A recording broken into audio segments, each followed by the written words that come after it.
Jemaat yang berbahagia, kami mengucapkan selamat datang dan selamat beribadah di hari Minggu Trinitas. Di minggu ini juga kita akan memulai rangkaian bulan Pelkes GPIB.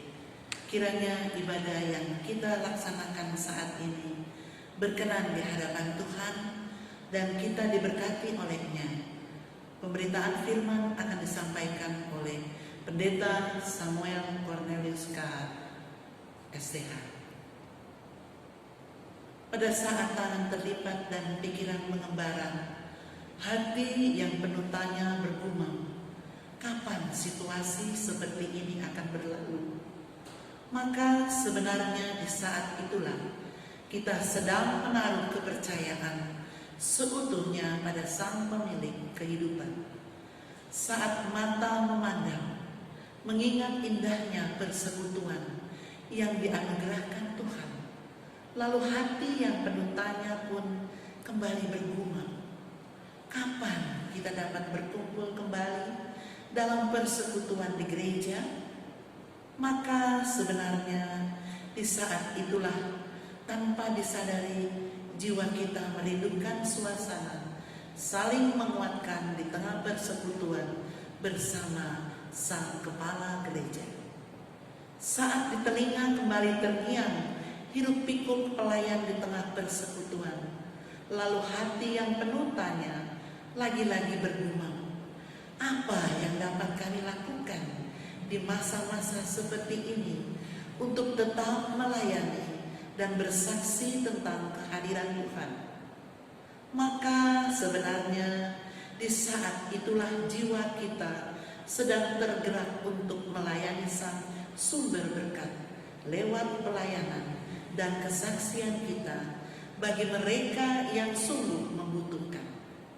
Saat ini ketika kita memasuki bulan Pelkes GPIB, maka mari merenungkan lebih dalam apakah kehadiran kita sebagai gereja di tengah masa pandemi COVID-19 ini telah sungguh-sungguh membawa dampak positif bagi lingkungan sekitar, atau ternyata kita masih terlalu sibuk memikirkan urusan pribadi ketimbang membuka mata dan melihat keluar untuk semakin melayani dan bersaksi tentang Sang Pemilik kehidupan. Kami undang jemaat Tuhan untuk bersama-sama bangkit berdiri sambil menyambut firman Tuhan yang hadir di tengah persekutuan ini, memuji dari Kidung Jemaat 242, bait pertama dan kedua, muliakan Allah Bapa.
Jemaat Tuhan, mari kita habiskan ibadah saat ini.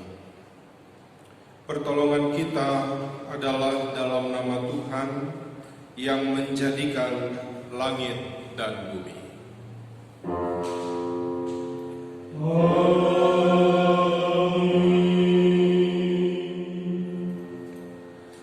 Nats pembimbing bagi kita dari Efesus pasal 1 ayat 7 dan 8.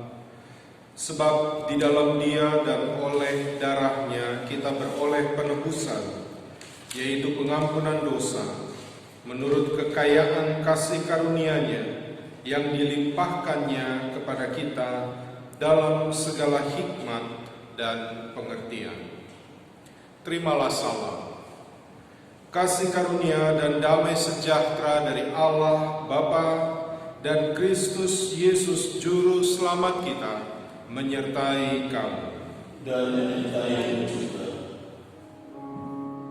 Besar ajaib segala karya-Mu, Allah yang Maha Kuasa. Adil dan benar segala cara-Mu, Raja segala siapa tak tahu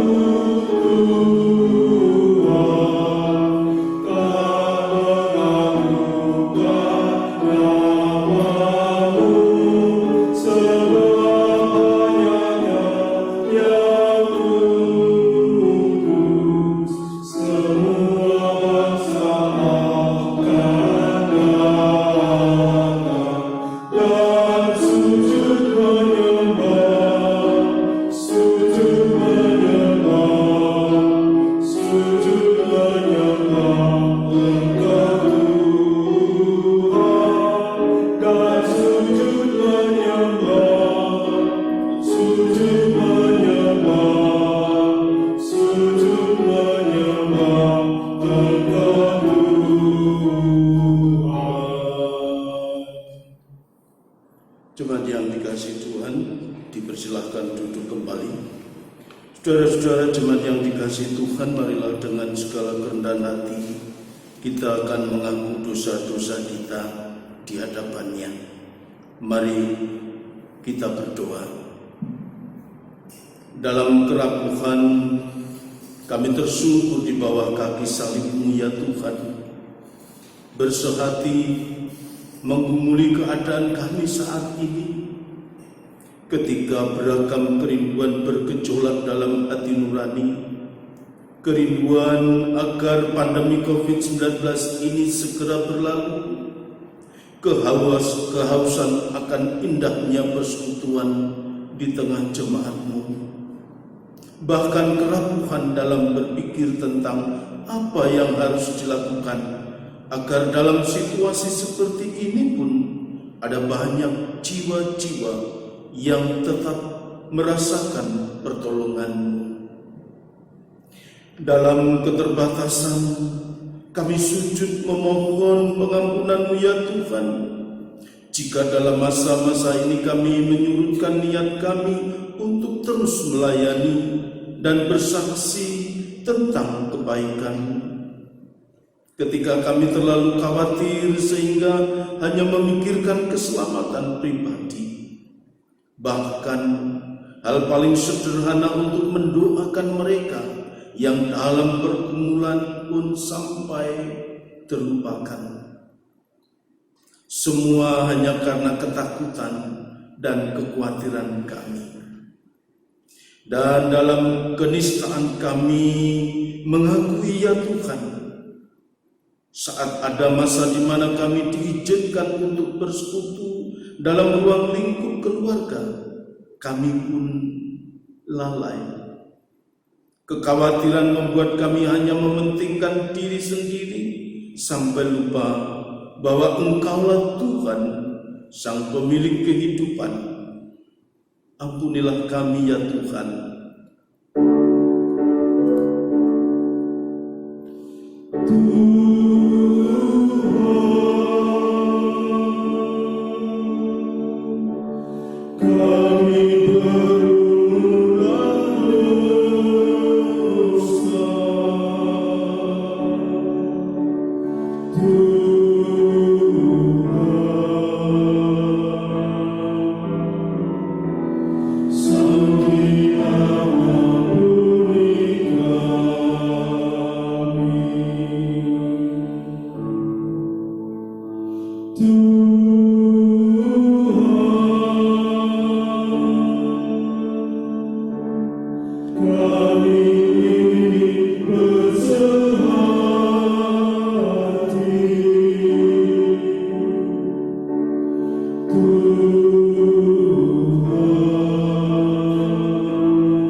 Jemaat Tuhan, kepada setiap orang yang telah mengaku dosanya di hadapan Tuhan, menyesalinya dan mau bertobat, maka disampaikan berita anugerah pengampunan seperti yang tertulis dalam kitab Yesaya 44 ayat 22 yang menyatakan, Aku telah menghapus segala dosa pemberontakanmu seperti kabut diterbangkan angin, dan segala dosamu seperti awan yang tertiup. Kembalilah kepadaku, sebab aku telah menebus engkau. Berdasarkan firman Tuhan ini, sebagai pelayan Yesus Kristus, kami memberitakan bahwa pengampunan dosa telah berlaku dalam nama Bapa dan Anak dan Roh Kudus. Syukur kepada Tuhan. Amin.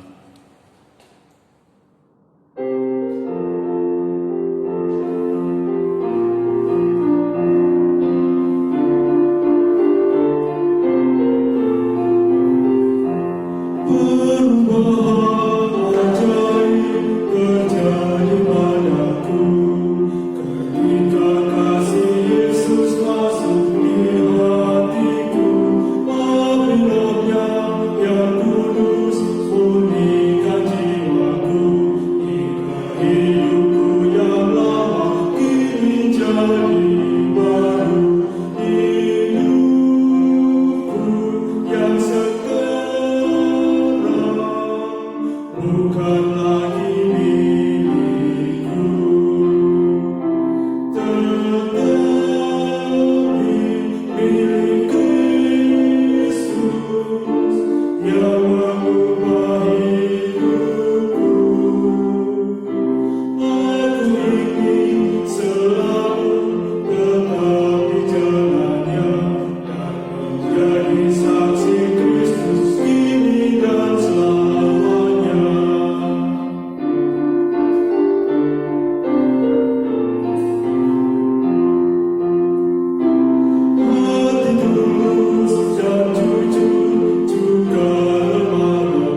berdiri. Kita akan mendengar perintah hidup baru seperti tertulis dalam kitab Keluaran pasal 20 ayat 3 sampai dengan ayat 17 yang menyatakan, "Janganlah ada padamu Allah lain di hadapanku. Jangan membuat bagimu patung yang menyerupai apapun yang ada di langit di atas, atau yang ada di bumi di bawah, atau yang ada di dalam air di bawah bumi. Jangan sujud menyembah kepadanya atau beribadah kepadanya. Sebab aku, Tuhan, Allahmu, adalah Allah yang cemburu, yang membalaskan kesalahan bapa kepada anak-anaknya, kepada keturunan yang ketiga dan keempat dari orang-orang yang membenci aku. Tetapi aku menunjukkan kasih setia kepada beribu-ribu orang, yaitu mereka yang mengasihi aku dan yang berpegang pada perintah-perintahku. Jangan menyebut nama Tuhan Allahmu dengan sembarangan, sebab Tuhan akan memandang bersalah orang yang menyebut namanya dengan sembarangan. Ingatlah dan kuduskanlah hari Sabat. 6 hari lamanya engkau akan bekerja dan melakukan segala pekerjaanmu. Tetapi pada hari ke-7 adalah hari Sabat Tuhan Allahmu, maka jangan melakukan sesuatu pekerjaan, engkau atau anakmu laki-laki, atau anakmu perempuan, atau hambamu laki-laki, atau hambamu perempuan, atau hewanmu, atau orang asing yang di tempat kediamanmu. Sebab 6 hari lamanya Tuhan menjadikan langit dan bumi, laut dan segala isinya, dan ia berhenti pada hari ke-7. Itulah sebabnya Tuhan memberkati hari Sabat dan menguduskannya. Hormatilah ayahmu dan ibumu, supaya lanjut umurmu di tanah yang diberikan Tuhan Allahmu kepadamu. Jangan membunuh, jangan berzina, jangan mencuri, jangan mengucapkan saksi dusta tentang sesamamu, jangan mengingini rumah sesamamu, jangan mengingini istrinya atau hambanya laki-laki, atau hambanya perempuan, atau lembunya, atau keledainya, atau apapun yang dipunyai sesama. Demikianlah perintah hidup baru. Roh Kudus menolong kita mewujudkan kemuliaan Allah dalam seluruh hidup dan kesaksian kita di dunia.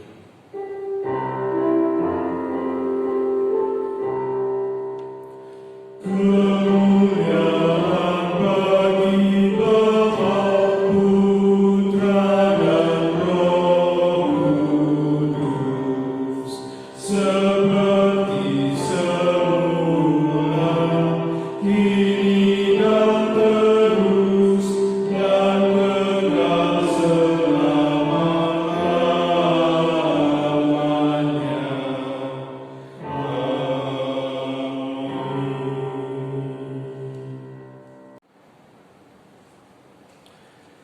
Jemaat Tuhan, mari kita satukan hati, kita berdoa, kita mohon bimbingan kuasa Roh Kudus sebelum kita masuk dalam pemberitaan firman. Kita berdoa. Bapa yang kudus, kami bersyukur atas pemeliharaan-Mu dalam hidup kami. Di saat ini, di Minggu Trinitas, kami hendak membaca dan merenungkan firman-Mu, maka urapilah kami dalam terang kuasa Roh-Mu, agar kami mampu untuk memahami maksud dan kehendak-Mu melalui firman yang akan kami baca, dengar, dan renungkan bersama. Dan dalam kekuatan Roh Kudus, maka kami juga mampu untuk melakukan firman-Mu dalam kehidupan kami, sehingga iman kami bertumbuh dan akan berbuah, karena kami mendengarkan dengan baik dan melakukannya dalam ketaatan dan kesetiaan kami. Bersabdalah bagi kami ya Tuhan, karena kami telah sedia untuk mendengarnya.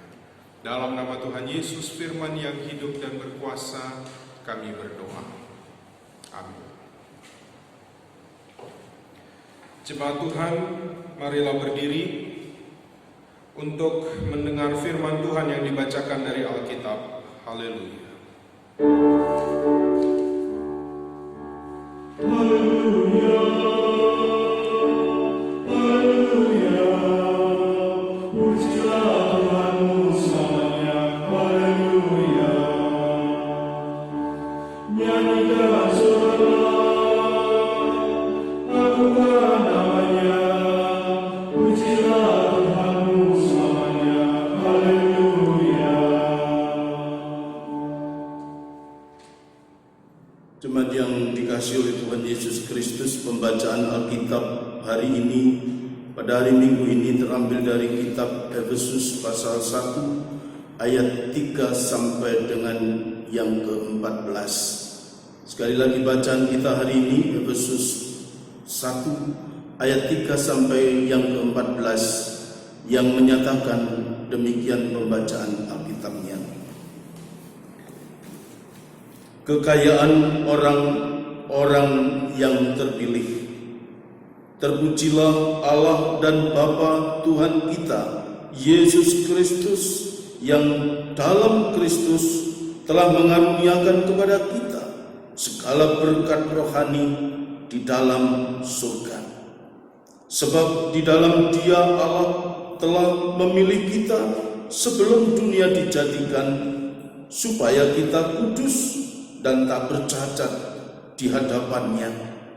Dalam kasih, Ia telah menentukan kita dari semula oleh Yesus Kristus untuk menjadi anak-anaknya sesuai dengan kerelaan kehendak-Nya, supaya terpujilah kasih karunia-Nya yang mulia yang dikaruniakannya kepada kita di dalam Dia yang dikasihinya.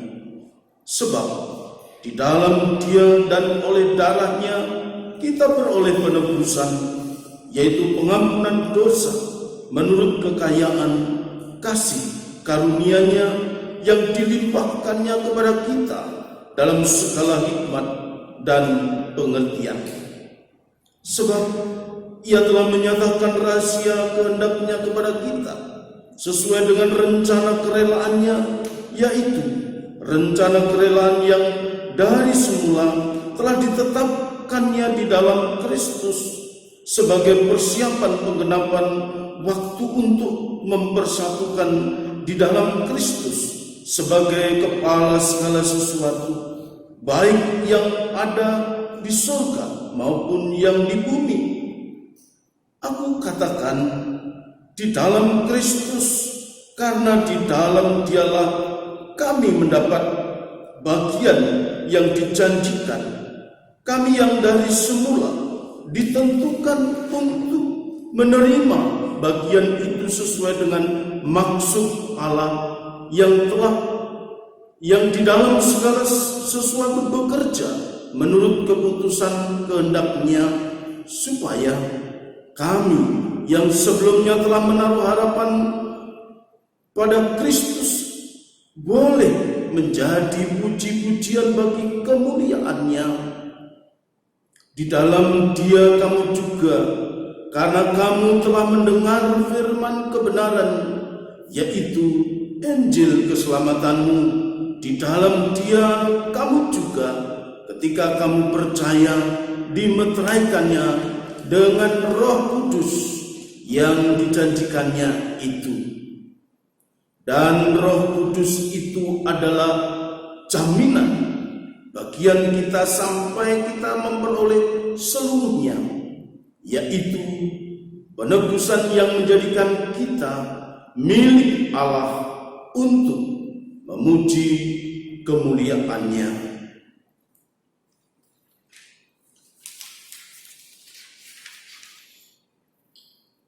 Demikian pembacaan Alkitab.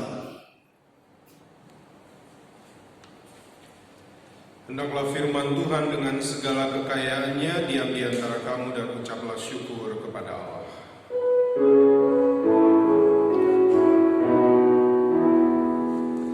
Yeah.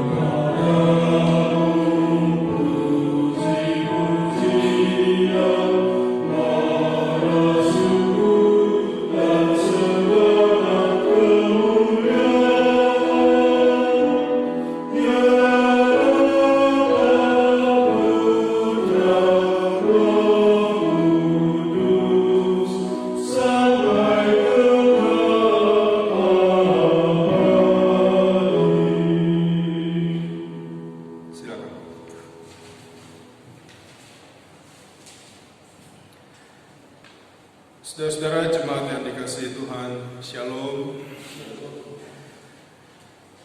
Saya akan mengawali renungan ini dengan sebuah kisah atau cerita. Pada suatu ketika ada beberapa peneliti, profesor yang mencoba untuk meneliti perilaku binatang. Binatang yang dipilih pada saat itu adalah monyet. Lalu dibuatlah satu tempat dalam satu ruangan yang monyet-monyet itu nanti ditaruh di situ, dan kemudian di tengah-tengah ruangan itu ada tiang, dan ketika tiang itu dilihat, di atasnya itu ada pisang yang bergantungan, ada buah pisang. Nah, peneliti-peneliti ini mau melihat bagaimana monyet-monyet ini berperilaku.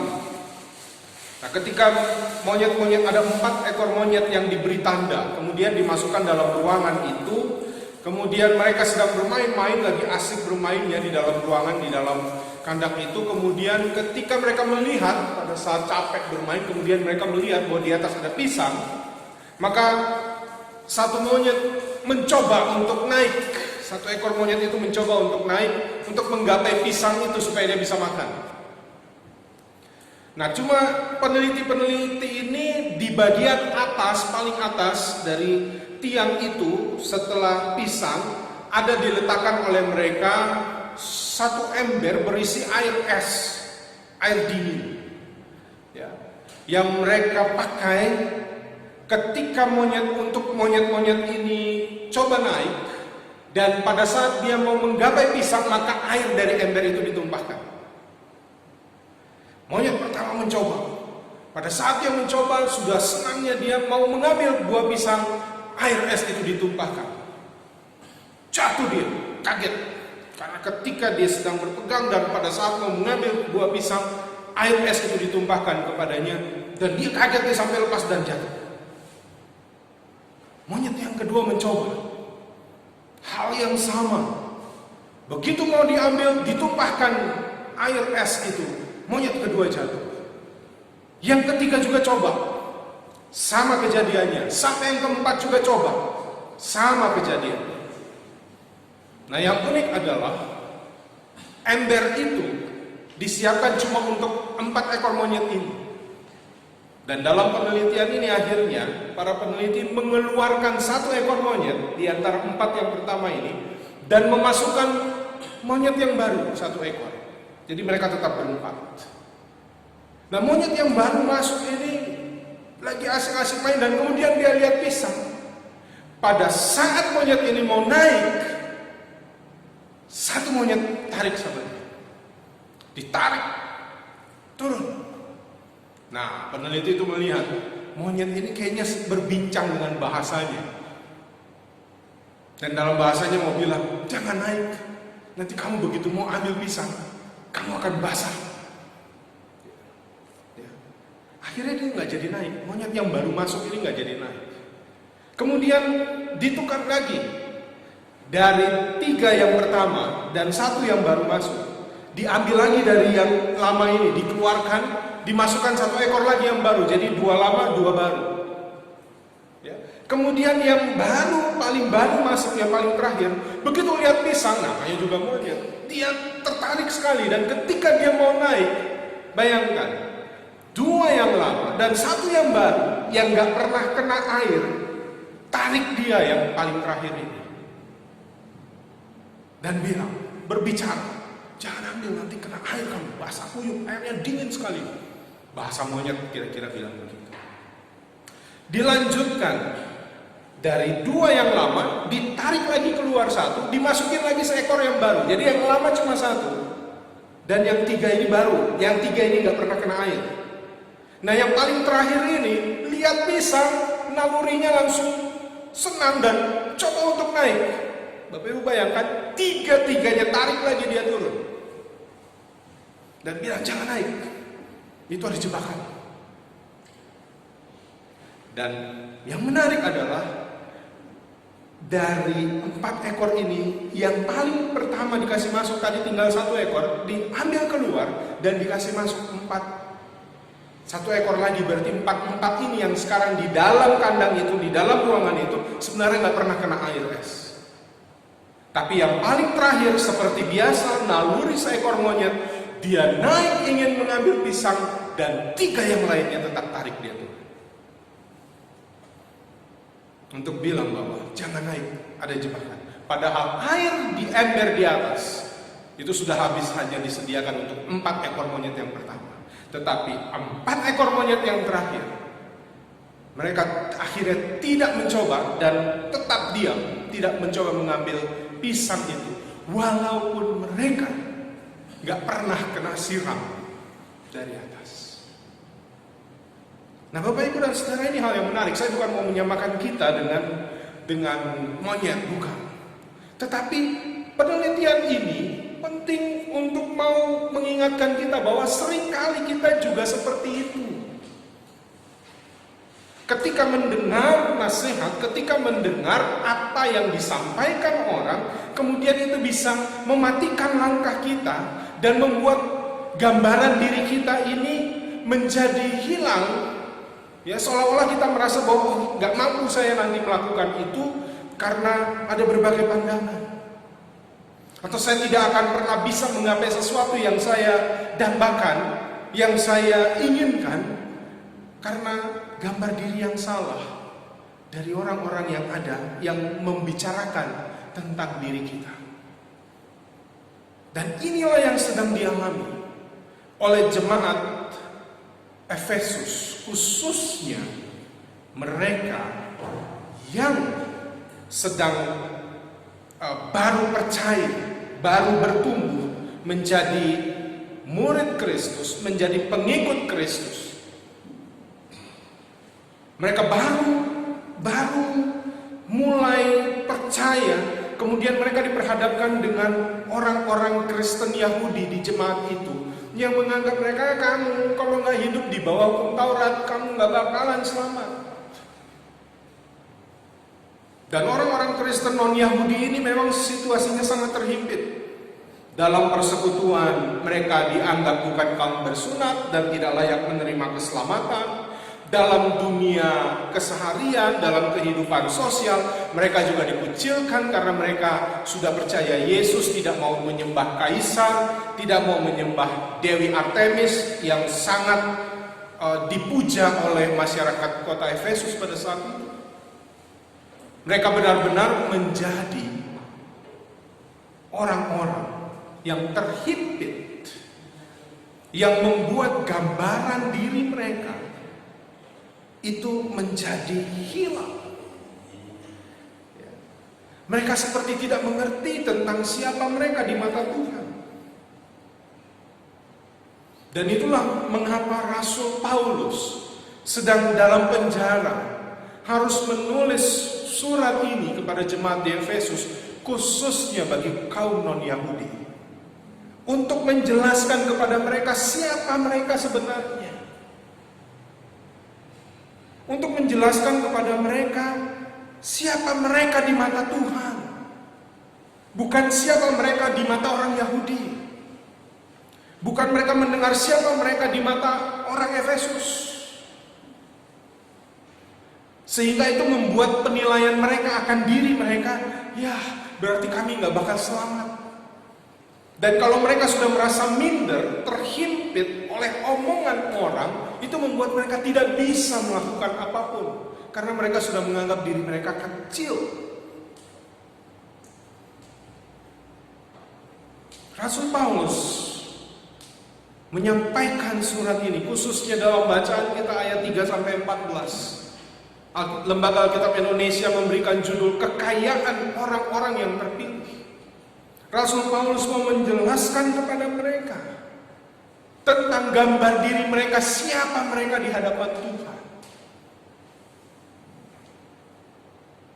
Rasul Paulus menulis surat ini dari penjara. Bapak Ibu bayangkan dalam benak kita, hidup dalam zaman sekarang saja, orang yang di penjara pasti kita anggap adalah orang-orang jahat. Paulus pun pasti mendapat cap seperti itu. Di kalangan orang Yahudi, Paulus dicap pengkhianat. Tetapi Paulus setelah berjumpa dengan Kristus, dia memahami, ini yang penting Bapak Ibu, dia memahami siapa dirinya di mata Tuhan. Sehingga walaupun dia di penjara, itu tidak membuatnya minder, membuatnya kecil hati, membuatnya takut, membuatnya khawatir untuk bisa terus menyaksikan kebesaran Kristus melalui kehidupannya.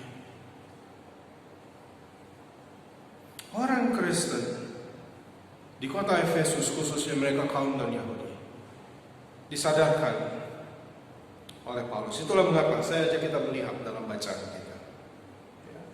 Ayat 3 Paulus bilang begini, terpujilah Allah dan Bapa Tuhan kita Yesus Kristus, yang dalam Kristus telah mengaruniakan kepada kita segala berkat rohani.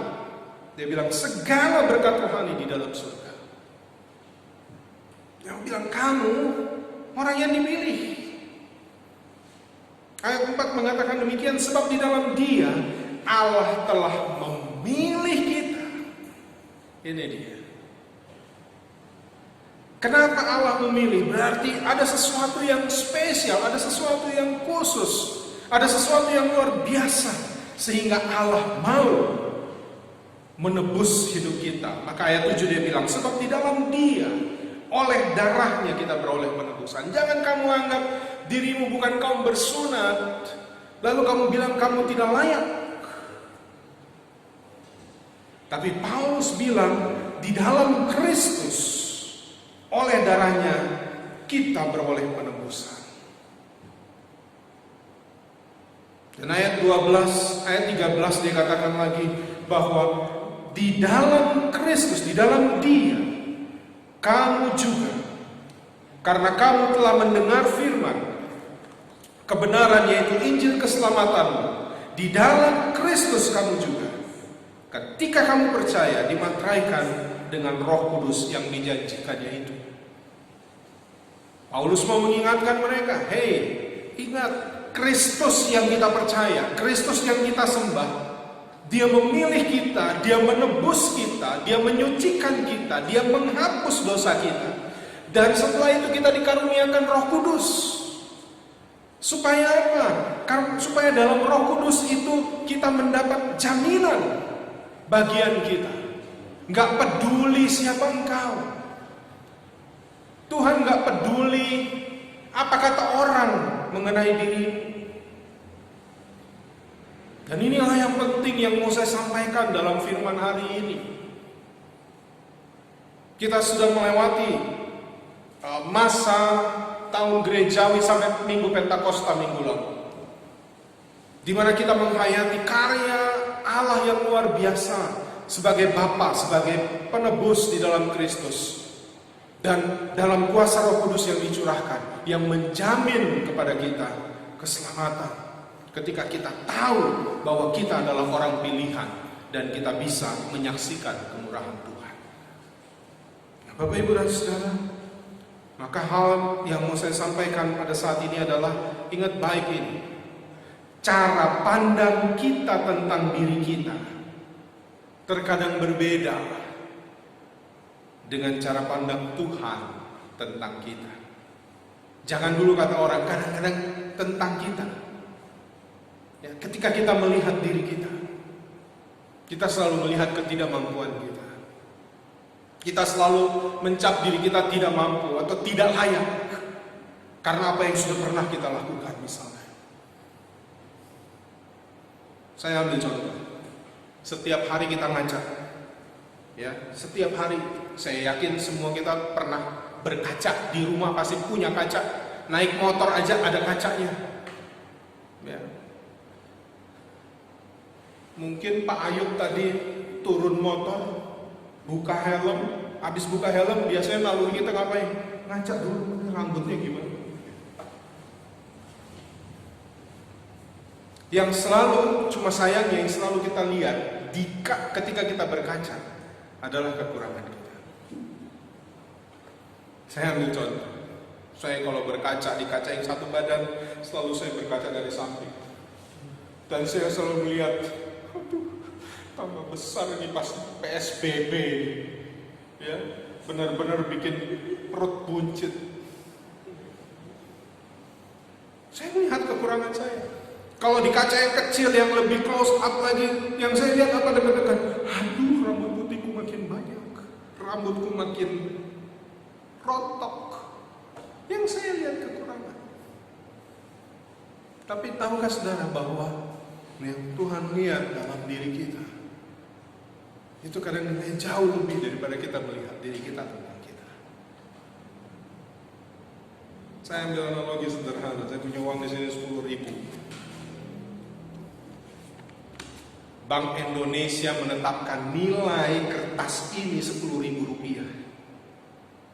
Peruri, ya, itu mencetak uang ini, dan ketika dipegang di kita, maka uang ini pasti ada nilainya.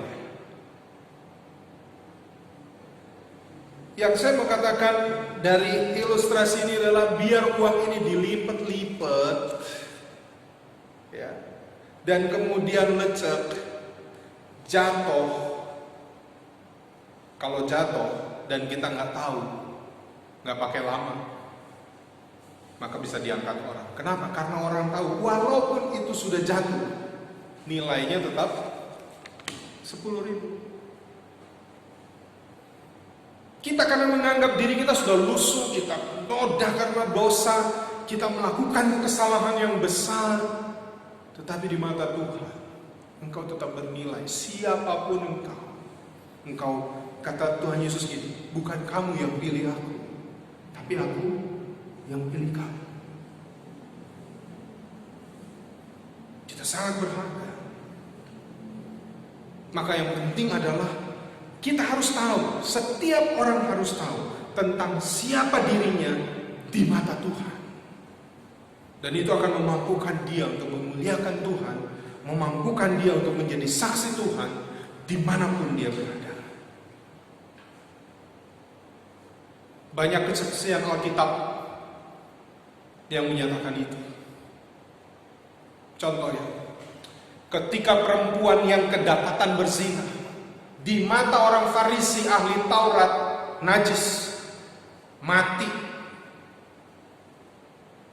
Tapi bagi Yesus, dia bernilai. Pemungut cukai, Yesus justru memilih pemungut cukai menjadi pengikutnya, yang di mata orang Yahudi ini orang-orang yang dalam tanda petik brengsek, berpihak kepada Romawi, menindas orang Yahudi. Tapi Yesus memilih mereka walaupun di mata banyak orang mereka dianggap tidak benar, bukan orang yang layak menerima kehormatan, tetapi di mata Tuhan mereka punya nilai sama.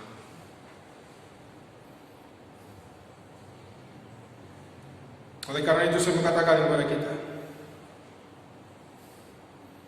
berbahagialah di dalam Tuhan. Karena kita adalah orang-orang yang bernilai, yang dipilih oleh Tuhan, diselamatkan oleh Tuhan, ditebus oleh Tuhan, dicurahkan Roh Kudus oleh Tuhan, untuk kita memuliakan Dia. Bersyukurlah untuk hal itu. Itulah mengapa paling akhir saya mengatakan ini yang penting, yang Rasul Paulus mengatakan kepada orang-orang non-Yahudi, ya, pengikut Kristus yang non-Yahudi pada saat itu. Dalam Efesus pasal 2 ayat 10, ya, Paulus bilang begini kepada mereka, karena kita ini buatan Allah, diciptakan dalam Kristus Yesus untuk melakukan pekerjaan baik yang dipersiapkan Allah sebelumnya. Ia mau, Tuhan mau, supaya kita hidup di dalamnya. Sadari itu. Kita buatan Allah, disucikan di dalam Kristus, dipimpin oleh Roh Kudus, supaya kita hidup, menghidupi kehidupan yang baik, yang sudah Tuhan rancangkan, yang sudah Tuhan rencanakan, supaya kamu hidup di dalamnya. Dan kalau kamu hidup di dalamnya, kamu memuliakan Tuhan. 2 minggu berturut-turut saya pakai analogi pohon. Dan saya tetap mau bilang sampai sekarang. Karena kebaikan dan kemurahan Tuhan, saudara dan saya, kita dipilih, kita ditebus, kita disucikan, kita dimateraikan oleh Roh Kudus melalui jaminan penebusan Tuhan dan jaminan keselamatan Tuhan. Supaya kita mau hidup di dalam Tuhan. Yakinlah, kita sangat bernilai di dalam Tuhan. Jangan kita memandang diri kita rendah, tapi ingat siapa kita dan apa yang sudah Tuhan lakukan buat kita. Itu yang akan selalu membuat kita bersyukur dan selalu akan memacu kita. Apa yang saya bisa lakukan untuk Tuhan? Kehidupan baik apa yang Tuhan mau saya lakukan? Dan mintalah selalu pertolongan Roh Kudus. Sehingga pada saat ini ketika kita masuk bulan Pelkes GPIB, pelayanan dan kesaksian kita begitu nyata. Karena kita tahu gambar diri kita di mata Tuhan. Siapa kita di mata Tuhan? Kita berharga dan kita dipersiapkan untuk pekerjaan baik yang Tuhan mau kita lakukan di tengah-tengah dunia ini. Tuhan memberkati saudara dan Tuhan menolong saudara. Amin.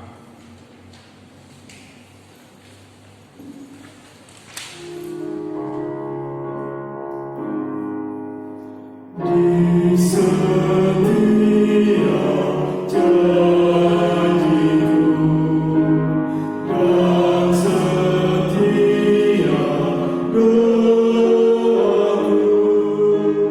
juga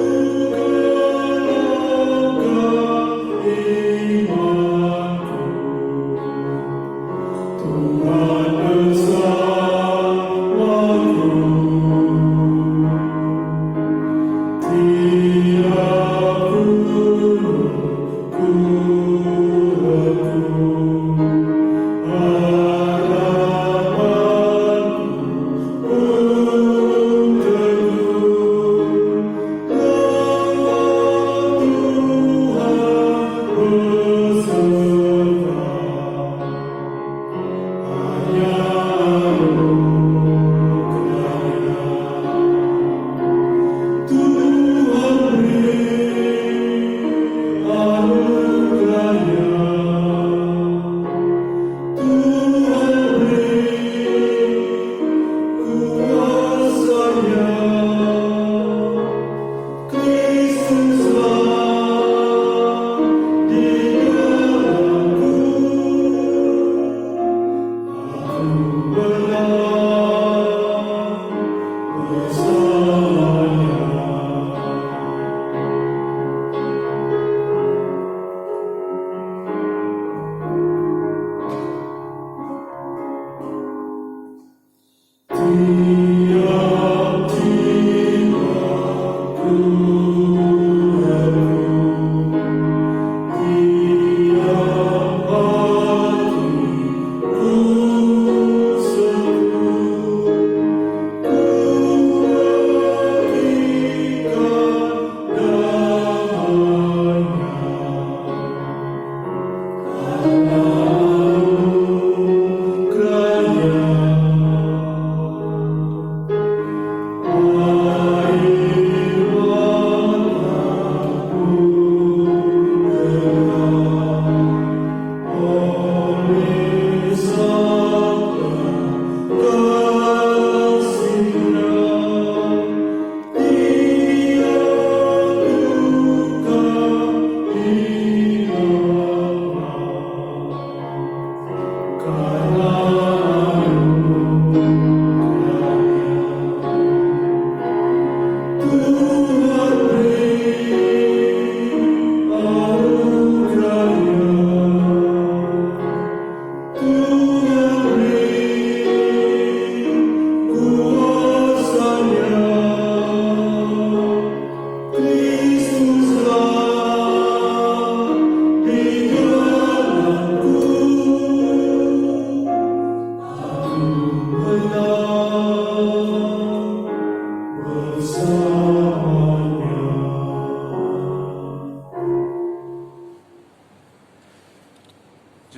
mari berdiri untuk bersama-sama semua orang percaya di segala waktu dan tempat kita mengaku iman menurut pengakuan iman rasuli dengan hati dan mulut kita masing-masing berkata, aku percaya kepada Allah, Bapa yang Maha Kuasa, Hakim langit dan bumi, dan kepada Yesus Kristus, Anaknya yang tunggal Tuhan kita, yang dikandung daripada Roh Kudus, lahir dari anak darah Maria, yang menderita di bawah pemerintahan Pontius Pilatus, disalibkan, mati dan dikuburkan, turun ke dalam kerajaan maut, pada hari yang ketiga bangkit pula dari antara orang mati, naik ke sorga, duduk di sebelah kanan Allah, Bapa yang Maha Kuasa, dan Ia akan datang dari sana untuk menghakimi orang yang hidup dan yang mati. Aku percaya kepada Roh Kudus, gereja yang kudus dan am, persekutuan orang kudus, pengampunan dosa, kebangkitan daging, dan hidup yang kekal. Silakan. Mari kita satu dalam doa syafaat. Kita berdoa. Kami bersyukur kepada-Mu ya Bapa untuk firman-Mu yang sudah Engkau nyatakan bagi kami. Biarlah Roh Kudus-Mu terus bekerja di dalam kami untuk menumbuhkan iman percaya kami dan kami terus melakukan yang terbaik untuk Tuhan.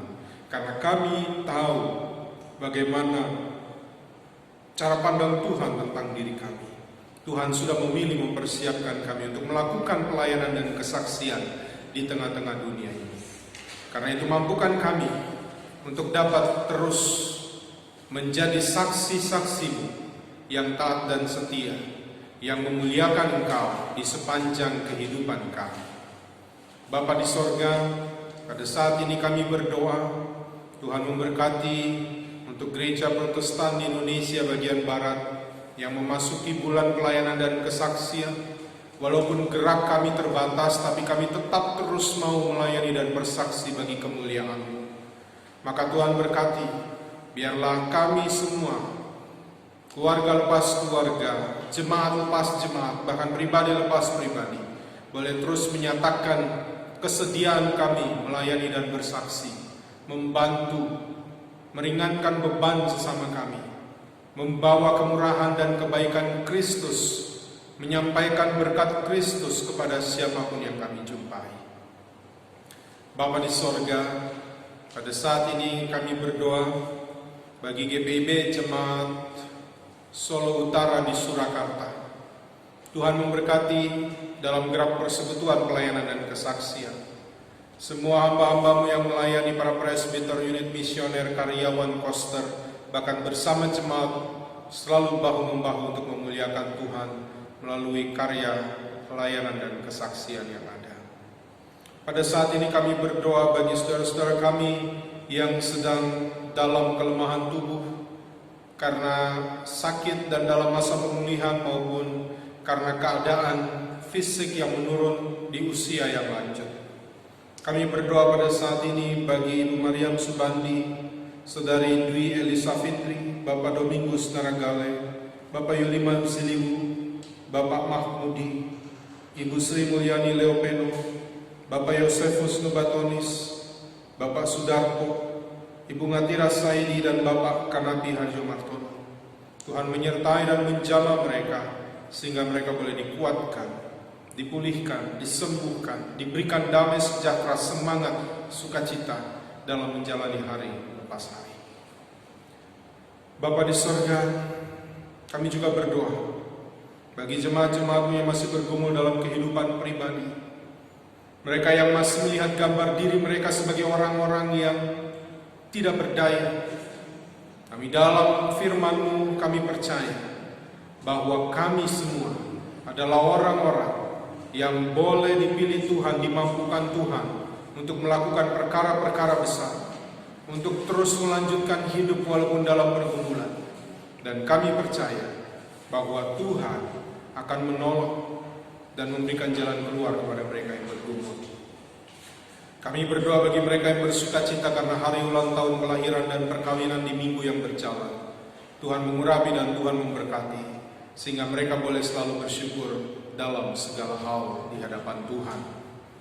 Ya Bapa Sorgawi, pada saat ini kami berdoa bagi pemerintah bangsa kami, Tuhan tolong baik dalam tingkat pusat, presiden, wakil presiden, menteri dan semua jajarannya, di tingkat provinsi, Bapak Gubernur, Wakil Gubernur dan semua jajaran yang ada, bahkan di pemerintah kota Surakarta yang terus berupaya untuk memutus mata rantai penyebaran COVID-19. Tuhan tolong, bahkan Tuhan memberkati masyarakat boleh patuh atas protokol yang sudah ditetapkan oleh pemerintah kami. Kami berdoa bagi mereka yang sedang sakit dalam perawatan isolasi di rumah sakit. Mereka pasien dalam pengawasan, orang-orang dalam pemantauan, orang-orang yang tanpa gejala. Tuhan tolong mereka, bangkitkan imun tubuh mereka, beri kekuatan, damai sejahtera, kebahagiaan, sehingga mereka boleh mendapatkan kekuatan yang baru dari Tuhan untuk mengalahkan virus yang melemahkan mereka. Kami juga berdoa bagi seluruh pemerintah dunia yang berupaya untuk memutus mata rantai ini, bahkan peneliti-peneliti yang sedang melakukan riset untuk menemukan vaksin ini. Kami juga berdoa bagi dokter-dokter, para perawat, petugas-petugas di rumah sakit dan laboratorium yang bekerja keras. Tuhan tolong mereka, beri kekuatan, beri kesehatan, beri semangat kepada mereka untuk terus mengabdi, melayani, membawa kebaikan bagi pasien-pasien yang ada. Terima kasih Bapa. Hamba berdoa bagi seluruh jemaat-Mu, Engkau berkati, baik kepala rumah tangga, ibu rumah tangga, anak-anak kami, cucu kami, orang tua kami, saudara-saudara kami. Biarlah kami selalu dipelihara dan dipersatukan dalam kasih Kristus. Ampunilah dosa dan salah kami ya Bapa. Inilah permohonan kami. Dan biarlah jangan kehendak kami yang jadi, tetapi di atas semua permohonan kami, kehendak Tuhan yang terbaiklah yang jadi di dalam kami. Ya Tuhan, dalam pengasihan-Mu kami mohon. Peliharalah kami dalam Yesus Kristus Tuhan kami yang sudah mengajar kami berdoa. Bapa kami yang di sorga, dikuduskanlah nama-Mu, datanglah kerajaan-Mu, jadilah kehendak-Mu di bumi seperti di sorga. Berikanlah kami pada hari ini makanan kami yang secukupnya, dan ampunilah kami akan kesalahan kami, seperti kami juga mengampuni orang yang bersalah kepada kami. Dan janganlah membawa kami ke dalam pencobaan, tapi lepaskanlah kami daripada yang jahat.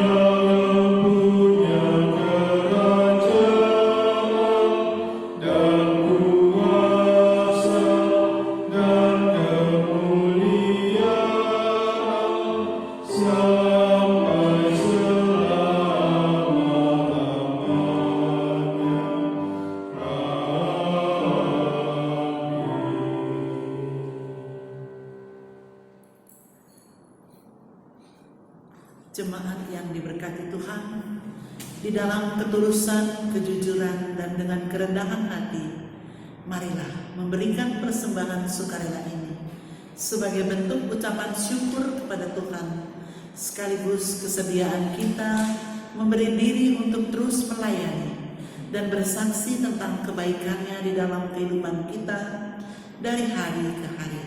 Tuhan memberkati saudara dan persembahan saudara. Sambil jemaat menyanyikan Gita Bakti 84, bait pertama dan yang kedua, inilah ungkapan syukurku.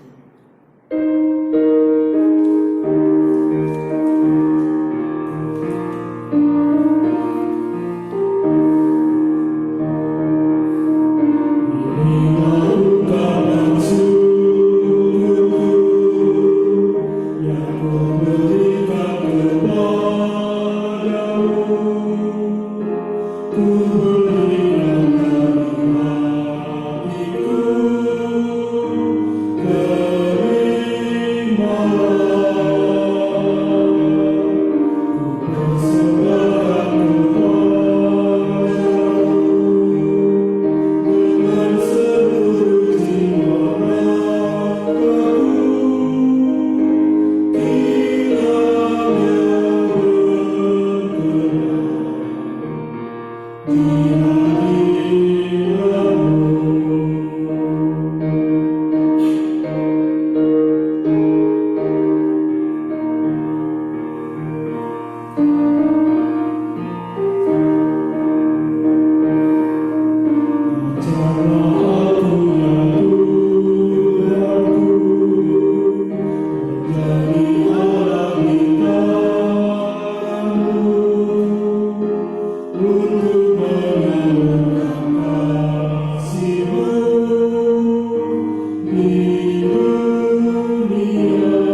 Jemaat Tuhan, marilah kita bangkit berdiri untuk menyerahkan persembahan ini kepada Tuhan dalam doa syukur secara bersama-sama. Kami bersyukur atas kemurahan-Mu dalam kehidupan ini ya Tuhan. Berkat dan penyertaan-Mu yang tak pernah berhenti memampukan kami memberikan persembahan sukarela ini. Berkenanlah Engkau memberkati sehingga dapat dipakai untuk kepentingan pelayanan di tengah jemaat-Mu, dan berikanlah kami hikmat sehingga kami dapat sedia untuk melayani dan bersaksi di dalam kehidupan setiap hari. Di dalam nama Tuhan Yesus, Sang Sumber Berkat, kami berdoa. Amin. Jemaat dipersilakan duduk kembali.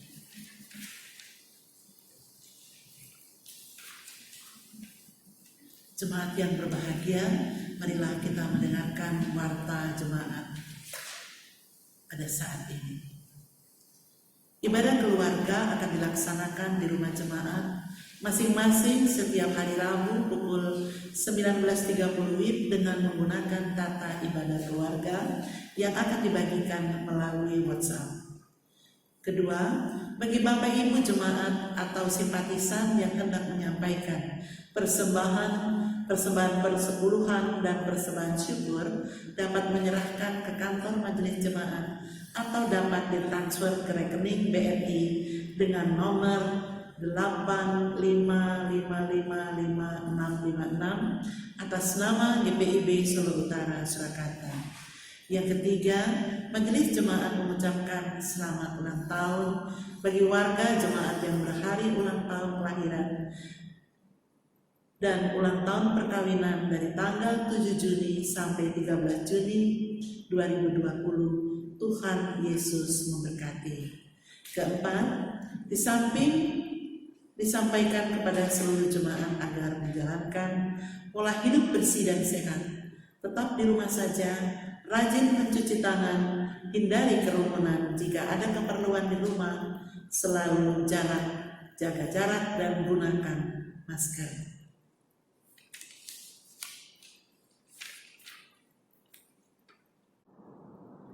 Demikianlah warta jemaat minggu ini. Semoga jemaat dapat bersama-sama menikmati hari Minggu yang berbahagia ini. Tuhan Yesus memberkati.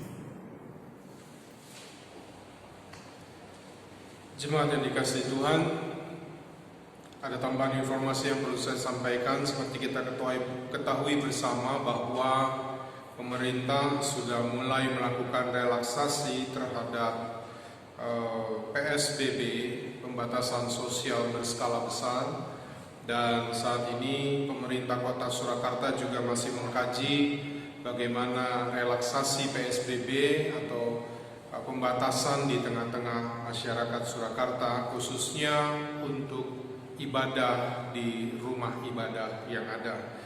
Dan kita doakan dalam beberapa minggu ke depan kita sudah bisa beribadah bersama di gedung gereja ini dengan terus mematuhi protokol yang ada dan dengan terus melengkapi persiapan atau alat-alat yang perlu diadakan dalam menjaga kesehatan bersama di tengah-tengah pandemi ini. Oleh karena itu tetaplah berdoa dan kita percaya dalam penyertaan dan kuasa Tuhan kita akan kembali beribadah di tengah-tengah gedung gereja ini. Demikian hal-hal yang perlu saya sampaikan. Sekarang saatnya kita akan kembali, saya undang saudara untuk berdiri. Pulanglah dan hiduplah dalam firman Tuhan. Lakukanlah apa yang sudah saudara dengar, bulatkanlah hati, tekad, dan bersedialah untuk melayani dan bersaksi tentang kebaikan Tuhan dalam hidup kita hari lepas hari.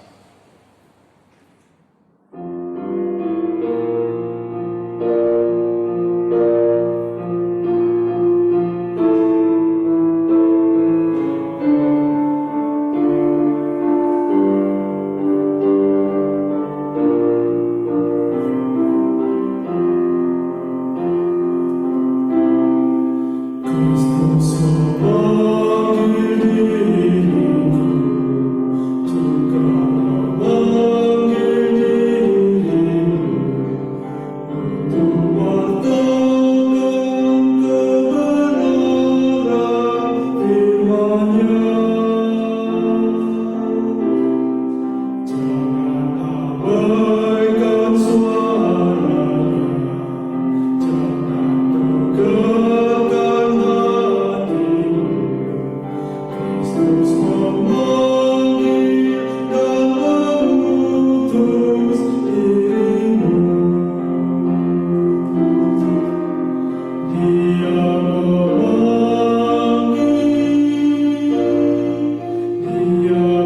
mengutus, Dia membimbing dan besertamu selamanya.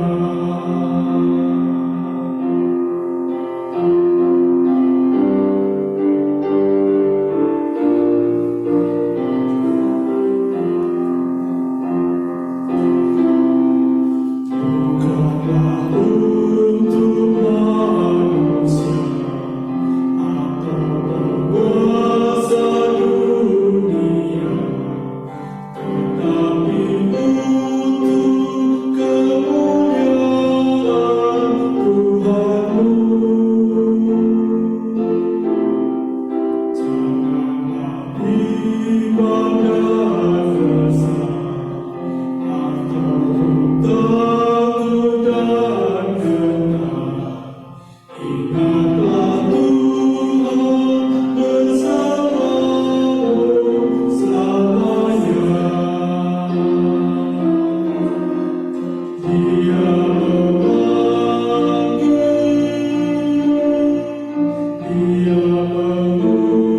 Dia mengutus, Dia membimbing dan besertamu selamanya.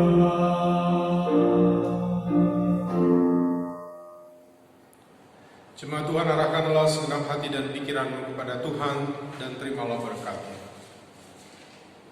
Tuhan memberkati engkau dan melindungi engkau. Tuhan menyinari engkau dengan wajah-Nya dan memberi engkau kasih karunia.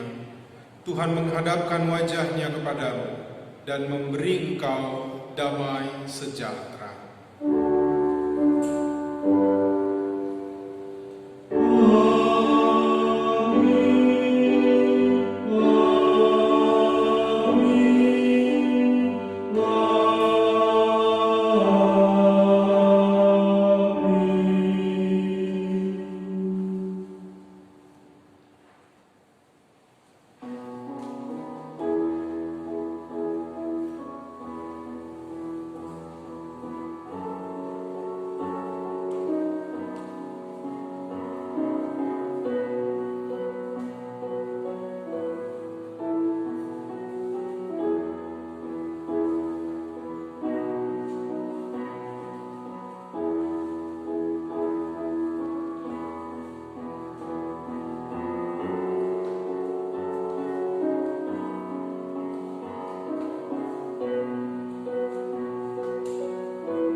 Jemaat yang dikasihi Tuhan, kami yang bertugas di Minggu Trinitas ini, presbiter yang bertugas, organis, pemandu lagu, dan tim multimedia, kami mengucapkan selamat hari Minggu, Tuhan Yesus memberkati. Shalom. Shalom.